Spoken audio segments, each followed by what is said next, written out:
welcome to another edition of Kicks Over Coffee. I'm your host, Matt Priest. I'm drinking a K-Cup out of my FDRA branded mug. If you want access to one of those, send us a note and we will maybe send one to you because I have a box of them. So I'm willing to share. My co-host today is Sandy Mines, who's also, I think, drinking something. This is Kicks Over Coffee. So look at that, twinsies.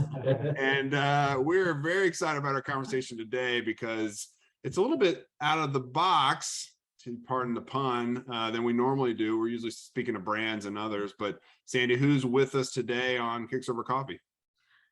Hello, I'm excited to be co-hosting today's episode as well, and I'm excited to introduce to you two new members to FDRA, Oliver Hede and Ying from IMBOX Protection. Welcome, and this is your first time with us, so yes. Introduce yourselves and tell us a little bit about how you became partners and what's going on with IMBOX. For you then. Yeah, I can start here. Thank you, Matt and Sandy. So I'm Oliver Hede, of course, country manager here for IMBOX Protection North America.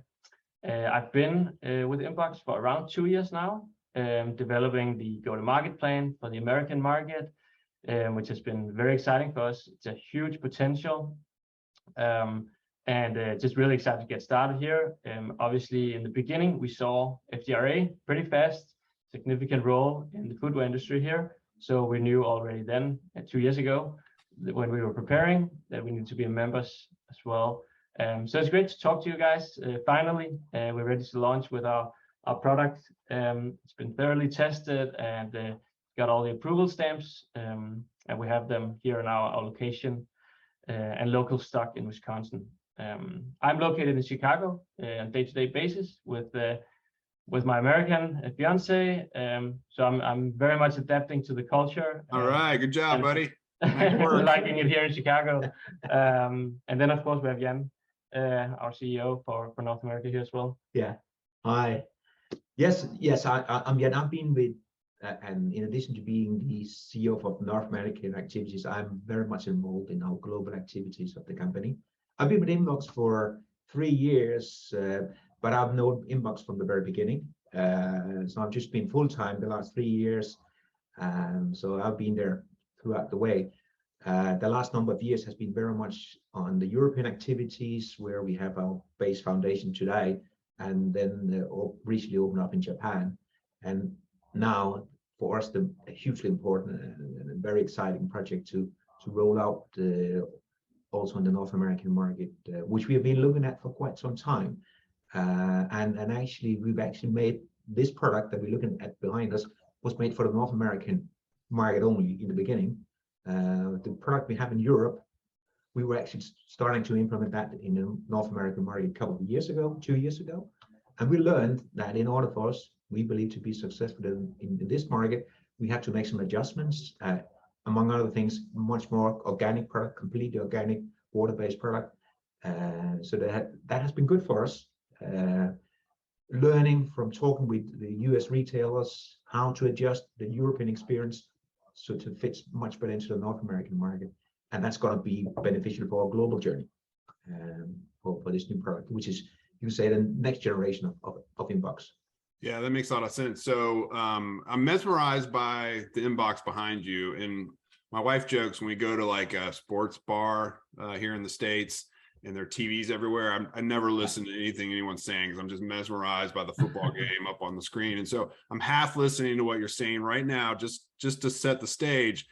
But talk to me about the product itself, because it not only plays cool videos that keep me mesmerized. What does it do? What's the practical application for the IMBOX for a consumer who walks into a retailer and wants to use it? Yeah.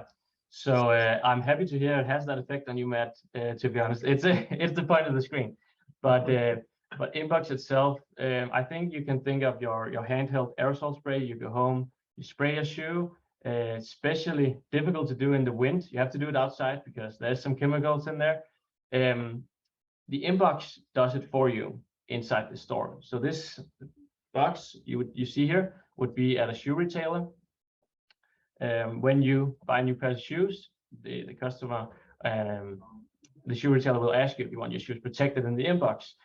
It will probably cost around $7, and then the store personnel will put the shoe in the machine, close the door, pick the treatment type, and after 60 seconds, you can even see the treatment happening. There's a live feed from inside the machine. After 60 seconds, your shoe is protected. So when you go to a bar as well, you're mesmerized and you step in some ketchup, some beer, you know, it would be easy to wipe it off if you did the inbox treatment first. So there's multiple benefits. And yes, videos are displaying here. It's new on this machine. We do collabs with the stores as well, so it fits the profile, the season, and so on. And we wanted to start a talk with the customer, and they see this is a cool thing. And then the convenient part also. We don't even have the screen in Europe, so we know just looking at the minimum viable product, the customer likes that as well. But very excited to launch this one in the stores. That's great. Is there a certain category of footwear that right away it was successful, you know, hit the ground running in the running market or the fashion world? Was there a specific area that really, or a category of retailers or brands or companies that really just right away wanted to have inbox protection in their stores? No, actually, in the beginning, based on European experience, we were in the perception they would have, you know, best traction in the classic brown shoe segment, as we call it. But we were wrong.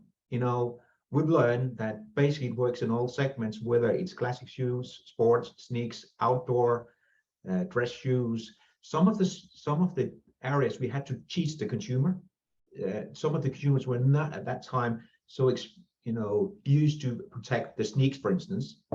Today, that's a very good example where it has changed a lot, because people have been used to now they're cleaning the sneaks. They want to look nice and fresh all the time. So that's probably today, when we start new markets, that's where we have traction right away, because the consumers have changed over the last 5-6 years, at least in Europe. But as from a technical point of view, all type of material, all type of shoes works well with inbox. And looking at the US market, if I compare that with Europe, you know, there's a lot of similarities looking at it. You know, there's the aerosol use with type of stores, and that goes whether it's north or south US. You know, we can definitely see that that's the same. Yeah. One could also be thinking, we were thinking in the beginning, what about price level? You know, it has to be the high, you know, more costly shoes, or low price shoes, or more economy shoes? No, the consumers, they protect the shoes no matter the price level. So we have consumers where I'll say in the price range of $30 up to, you know, how far it goes. The traction is also there. Even though you can say that it's a relatively big portion of the value, you add $7 to a $30 pair of shoes. Consumers say yes, because it's easy, it's convenient. That was a surprise to us. When we did our market studies, that took us by surprise, because we were assumed it has to be higher range products. No. Well, and that's knowledge based on 27 million scans in the European market, right? There's so many companies that come to the US market, or they're startups, and they don't have data. They don't know how the market will react. No. That's not inbox. You all are well entrenched in Europe. When you told me that number, that's astronomical. So you have a ton of data that's helping drive how you engage with the US market. And so you come to that equipped with American retailers about best practices, which segments are taking this on more than others. And the fact that you just pointed out that even lower price shoes, I would think like kids shoes mainly, like a mom's like $7 to extend the life of my kids' shoes is in mud puddles every other day for another 2 months, sign me up, right? So I think to me, it's kind of like, it's great that you have that data set to help educate you as you engage with our market. Yeah, and I think one of the things with our new unit here is also the data we're collecting now. When the store personnel is, you know, offering the service, they will have to choose, you know, this is men's, kids, women type of shoes, material. So we collect the data. The unit is communicating on a day-to-day basis live with central server. So we can share with our customers saying, you know, it seems to be your store has a higher conversion rate for ladies than it has for kids. Why? Is that because, do we need to do some training at our point of sales? Do we need to change the screen? So there's a lot of data which is important for our customers also for them to learn consumer behavior. So this is what we also offer with the unit. Yeah. Yeah, I mean, it's interesting as people are going back to work and getting back into the cities and going back into the office. I think that they are shopping more. Obviously, brick and mortars having kind of this really big changing moment right now, right? So really interesting time for you outdoor with, rain and weather and all of that, all of the, ever-changing weather. I think that is a really interesting moment for the outdoor market. The running market is still, performance running is still on fire. So, and kids, as Matt said, I have 3 kids. I would really like to have a pair of shoes last just an extra month or something. So I could see it kind of working across categories in a really good way. Tell us about the installation of the actual product in the stores. How easy is it? How often does it need to get serviced? Tell us a little bit about, the actual thing for the retailers. Yep, for sure. So we've been able to perfect the business model over the last years. So it's easy as possible for the retailer. We have a nationwide covering service provider. So we ship the machine to the retailer, and then a service provider will meet the machine at the store and install it. You just plug it in the wall, but the machine is rather heavy, so it needs to be put in the spot, and he connects it to Wi-Fi, make sure the nozzles are working, making sure everything works as it needs to. So that part is very simple, and it is included in our agreement. So there's no, hidden fees, hidden cost, anything that comes up for the retailer. They have positive cash flow from day one with this solution, which is our aim. We want to be friends with retailers. We all have the same goal, service our customers the best way and increase revenue and profit, the basket size. So that's the structure we did to take that upfront risk. We know it works. We proved it. So we don't mind taking, the upfront investment. And then they just need to sell as many treatments as possible. It's literally plug and play is what I'm hearing you saying, Oliver. Yeah. Talk about who your partners are in the European market. Most of our companies sell in the European market. They're going to know your retail partners there. They're going to know it gives you the street cred that you've clearly developed in the European market. Who are you partnering with in Europe? And then that will help better educate kind of your potential partners here in the US. Yeah. Well, I think good examples, or just to name drop some of them. Dijkman is a good example. That's the largest retailer in Europe. They're unique in the sense that most European retailers are not European; they are either regional or national. But Dijkman is in all Dijkman stores throughout Europe. They have IMBOX. So that was it is our biggest partner in Europe. So that's, you could say, that's one type of segment. That was where originally we had a good traction in that segment. We then, if you want names in sports sneaks, you would probably know the Atlas Foot, who are also present in the US. Intersport, it's a huge chain as well. So in that segment, if you go to UK, we talked about outdoor a bit before, Runners Knees / OCNC, it's a big chain in UK for outdoor. That's where they have IMBOX in all their stores. So and also in so I think we represented in all segments. One thing that was a surprise also we are also as strong in East Europe as if we are in West Europe. That was about surprise settings. So I think there we also have a fairly good foothold. Some markets we have consumer preference awareness, because Germany is a good example. That's a big market for us. We have so many IMBOXes in the German market that the consumer, they just come back for in Europe. The box is black, so they're just looking for the Schwarze box. That's great. And now, Oliver, I understand that you're in Chicago and you're building a team and you're going to be on the East Coast often. We were just talking about some of the retail partners that you were going to be visiting, possibly even next week. So I'd love you to share a little bit of information with the people listening in, and to figure out how the best way they can reach you and contact you so they can. Yes, Call IMBOX. we always love to talk about our product, of course. We love it. So please reach out, and you can find us on IMBOXprotection.com, and it's inbox with an M as in Matt, and connect with us there. There's also a bit you can request a business case calculator, so we can forward you how much revenue you could expect from implementing IMBOX in your stores. And as Matt said, we use the data from Europe right now. So 6,500 inboxes doing 27 million treatments every year. It averages around to every store is doing at least 350 treatments every month. Wow. So and just remember, it doesn't cannibalize other products. That's the best thing about it. So it's fairly risk-free to implement. You have to spend a little bit of time with us. We only ask for an hour or two, and that's about it. So yeah, please reach out. Maybe also going a little bit back to one of your questions, Sandy, what shoes? The fluid itself is optimized for any material, so you can't damage, suede, anything.